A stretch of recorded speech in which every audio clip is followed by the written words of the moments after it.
And if you trace the last 400 years, you can see there's been a certain part of the scientific community, by no means all, that has continued this mechanistic myth, very dangerous myth. So now that they see the entire living world as simply machines and genes as the software, that's why they believe in genetic engineering. They're engineering life as if they were engineering machines. You know, they're reductionist, efficiency, exactly the same principles that you use in a machine they're trying to reduce life to. That's the fundamental mistake of genetic engineering.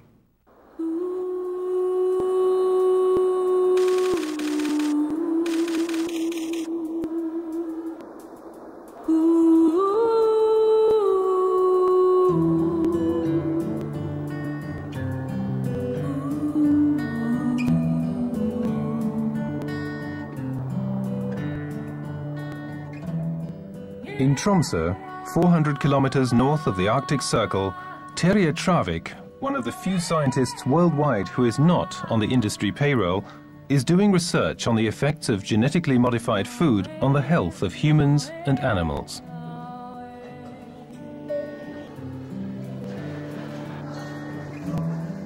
When an organism, like fish, is eating genetically modified feed, then we don't know what happens when the next consumer comes in.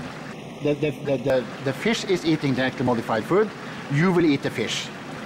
Now, to which extent the genetically modified food has changed the fish, to which extent there is still genetically modified DNA present in the fish, to which extent you will be exposed to this in the next instance, there is no experimental data to indicate what happens in a case like that.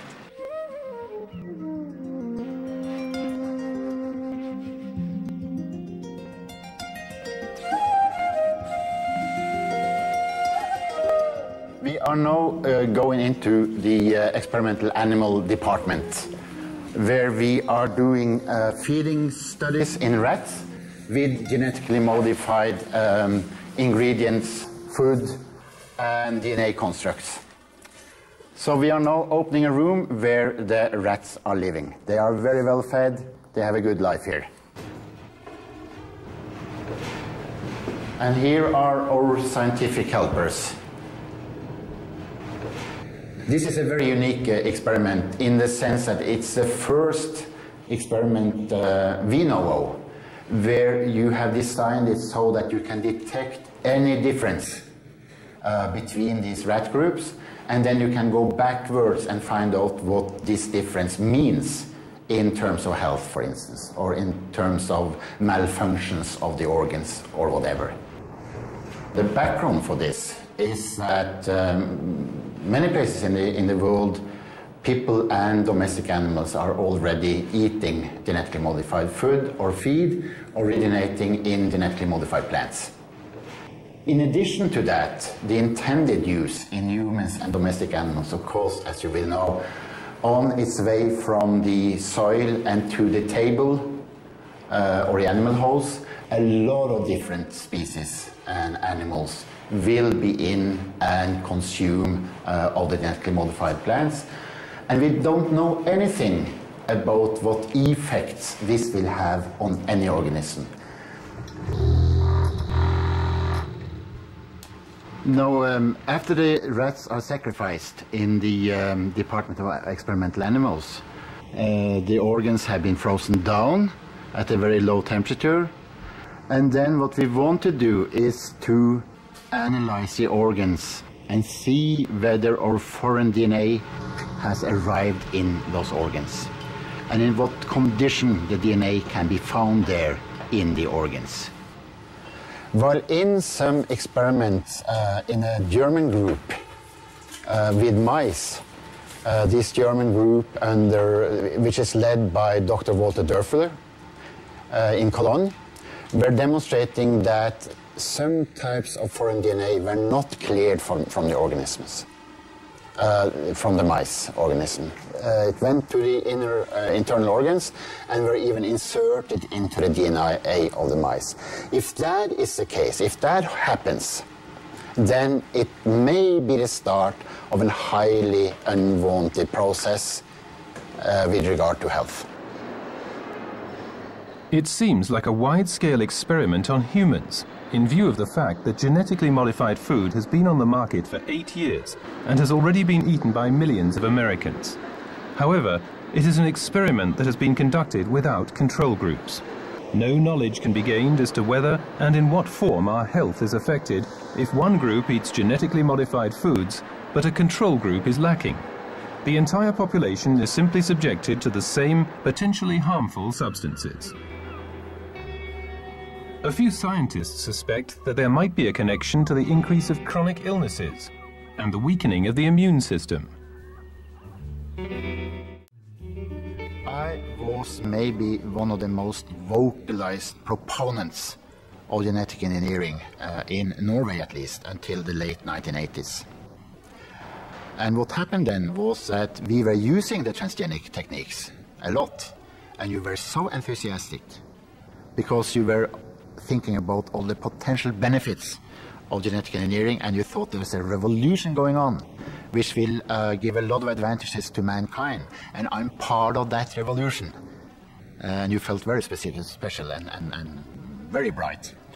But then in my own experiments with transgenic techniques, I realized that if some of the things I observe here, which I consider very interesting for scientific reasons, if these observations were made in the real ecosystems or in the real organisms, that might really make great problems, and sometimes ecological catastrophes or very, very alarming disease. But then as time went on, I had to accept that this is being intended to be used as transgenic plants, for instance, in the real ecosystems, and it's going to be used as food and feed for real animals and real humans. And then I had to start to use my knowledge to try to look whether the potential theoretical risks were real or not. Every time you walk into a fast food place, every time that you buy conventional vegetables, you and I am responsible for the pesticides being used, the incredible cruelty to these animals, the destruction of our forests and wildlife. And 70% of our endangered species are created through farming and ranching in the United States. We're complicit in those moral crimes, whether we know it or not. And so it's not just an environmental crisis, it's a moral crisis. And we're never going to solve that by being mere consumers. We have to say, no, we are creating either the solution or the problem. One of the main risk issues of genetic engineering is that 95% of all competent scientists in these fields are working for the producer side, and only 5% are really genuinely independent.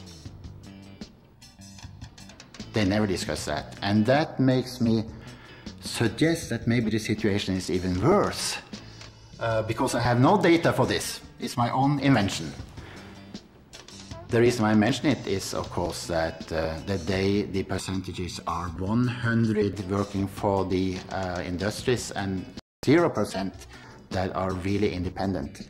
Then we have both a very serious scientific problem in a society, but we also have a very, very serious democratic problem, as you may imagine and realize.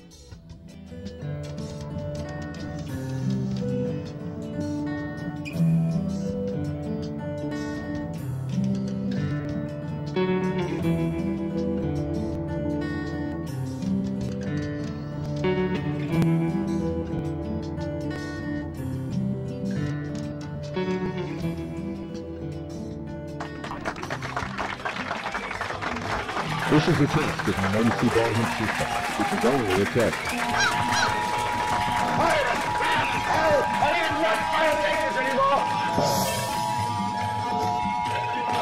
This is a test of the emergency barn hood system. The barn hood is in your area. Sanitary defiance of federal, state, and local authorities have developed this system to keep them informed in the event of a barn hood emergency. If this had been an actual emergency, the attention signal you just heard would have been followed by official supply information, police channel news, and emergency barn hood inspection. This concludes this test of the emergency barn hood system. Quit playing games with God! Wake up, America.